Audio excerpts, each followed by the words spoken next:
एक खुशहाल घर में दो बहुएं रहती थीं, शारदा और संजना। शारदा की सास करुणा बीबी बहुत प्यारी थी। अम्मा जी, मेरी सास तो मुझसे दिन रात काम करवाती है, मैं थक जाती हूँ।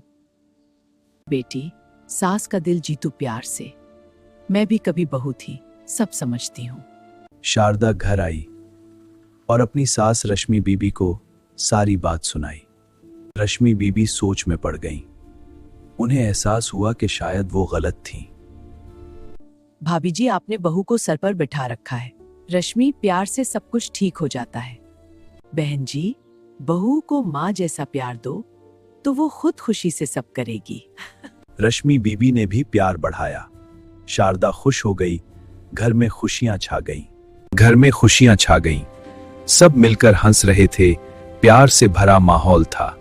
याद रखो, रिश्ते प्यार और समझदारी से चलते हैं। अल्लाह हम सबको अच्छे रिश्ते नसीब करे, आमीन। चाय लें अम्मा जी? बहुत अच्छा बेटा, शुक्र है बेटा। घर में सिर्फ प्यार की खुशबू थी। रश्मि बीबी की आंखों में अब प्यार था। पछतावा खत्म हो चुका था। वो जान चुकी थी कि प्यार सब कुछ बदल देता है। करुणा बीबी ने पुरानी कहानी सुनाई। सब हंस पड़े। घर में अब हंसी और मोहब्बत की गूंज थी। अब सास और बहू का रिश्ता माँ बेटी जैसा हो गया था। खानदान एक होकर मजीद मजबूत हो गया। याद रखें, प्यार सबसे बड़ी ताकत है। अल्लाह हम सबके घरों में सुकून और मोहब्बत भर दे, आमीन।